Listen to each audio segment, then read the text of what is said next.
샬롬, 평안하십니까? 오늘도 말씀으로 하나님께 나아가는 하루의 시간이 되기를 소망합니다. 오늘 함께 묵상할 말씀은 12월 5일 토요일 시편 78편 20절까지의 말씀, 날마다 주께로 94쪽입니다. 앞선 7절까지의 말씀에서 시편 기자는 이스라엘 역사의 어떠한 전체적인 관점에서 바라보았습니다.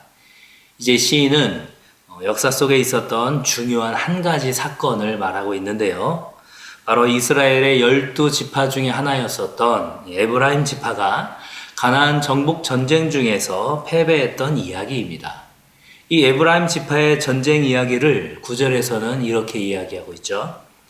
에브라임 자손은 무기를 갖추며 활을 가졌으나 전쟁의 날에 물러갔도다.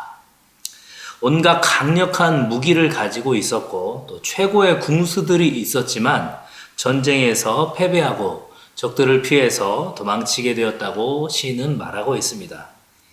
이 에브라임 지파가 전쟁에서 패배하게 된 모습이 성경에서 구체적으로 기록되어 있지 않기 때문에 정확히 우리가 단정할 수는 없겠지만 시인은 이 전쟁의 패배 원인만큼은 정확하게 기록을 하고 있습니다. 바로 이어지는 10절과 11절의 말씀이죠.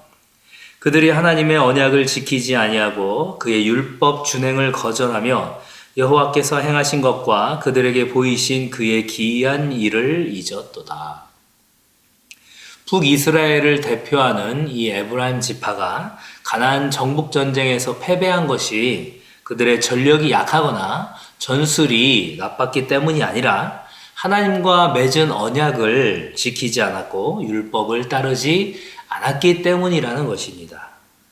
또한 여호와 하나님께서 에브라임 지파에게 지금까지 행하신 기적과 같은 놀라운 일들이 있었는데 그 모든 것들을 잊어버렸기 때문이라고 시인은 지금 이야기하고 있는 것이죠.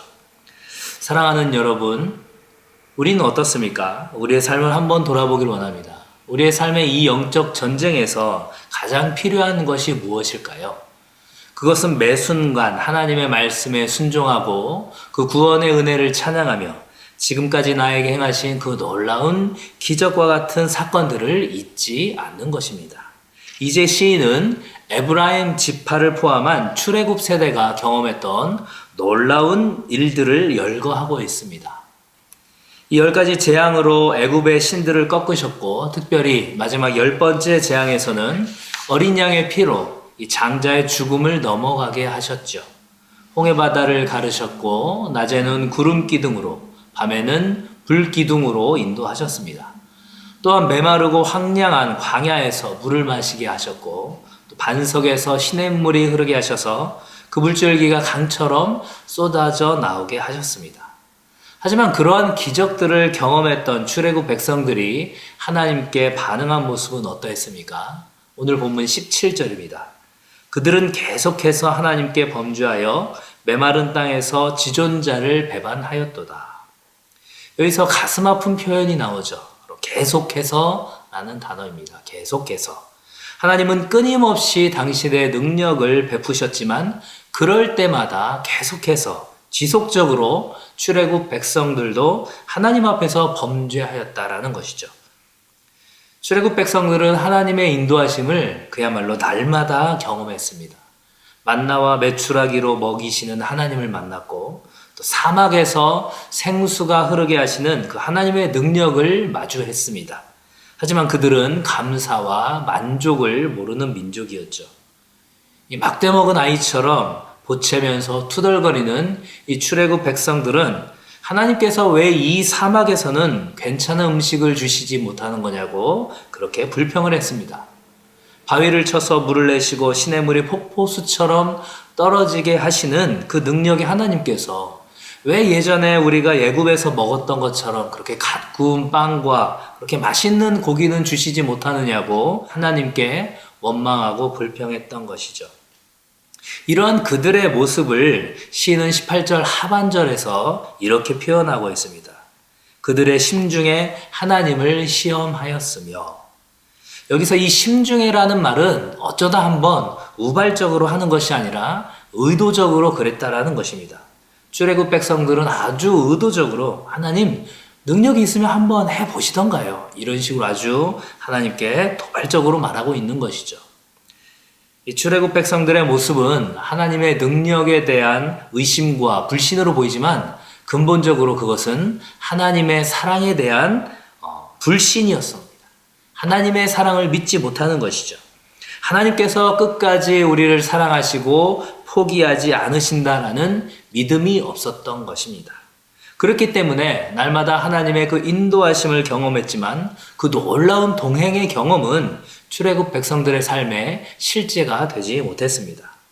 사랑하는 성도 여러분, 우리의 삶은 어떨까요? 오늘 본문에 표현된 막대 먹은 아이처럼 그렇게 하나님의 능력을 의도적으로 그리고 지속적으로 시험하고 불신하고 있지는 않습니까?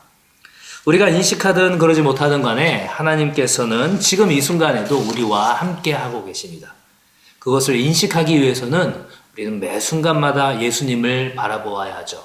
예수님을 바라보고 예수님을 생각하고 예수님을 의식하며 살아가야 합니다. 우리를 사랑하시는 하나님께서 매 순간 함께 하신다는 확신과 그 믿음이 있어야 자족할 수 있고 감사할 수 있으며 하나님을 온전히 신뢰할 수 있습니다. 그러한 신실한 믿음을 가진 신앙 공동체만이 악하고 패역한 이 세대에 복음의 진리를 온전히 전파할 수 있는 것이죠. 하나님의 능력을 믿지 못하고 근본적으로는 하나님의 사랑을 의심했던 그 출애굽 백성들의 후손들이 가나안 땅에 입성했을 때 어떤 일이 벌어졌습니까? 각기 자신의 소견에 옳은 대로 행하였고 하나님을 그들의 삶의 왕으로 인정하지 않았습니다. 출애굽 백성들의 하나님에 대한 원망과 불평과 의심이 그대로 후손들에게 이 악습의 유산으로 전해진 이 슬픈 역사를 우리는 기억해야 할 것입니다. 오늘을 살아가는 우리의 삶은 어떻습니까? 우리가 다원주의라고 이야기하죠. 이 다원주의 사이에서 다양한 목소리를 내는 것은 어쩌면 당연하다고 생각할 수 있습니다. 하지만 성도는, 그리스도인은 예수 그리스도라는 표대를 붙들고 한마음으로 나아가야 하는 존재들이죠. 극단적인 예를 들어서 성경에서 분명히 죄라고 말하고 있는 동성애조차도 이 한국 교회 내에서 다양한 의견이 존재한다는 것은 참으로 슬픈 현실이죠. 복음에는 단호하게, 그러나 그 밖에 여러 가지 것들에 대해서는 관대하게 나아갈 수 있는 우리 모든 성도들이 되시기를 주님의 이름으로 간절히 소망합니다. 감사합니다.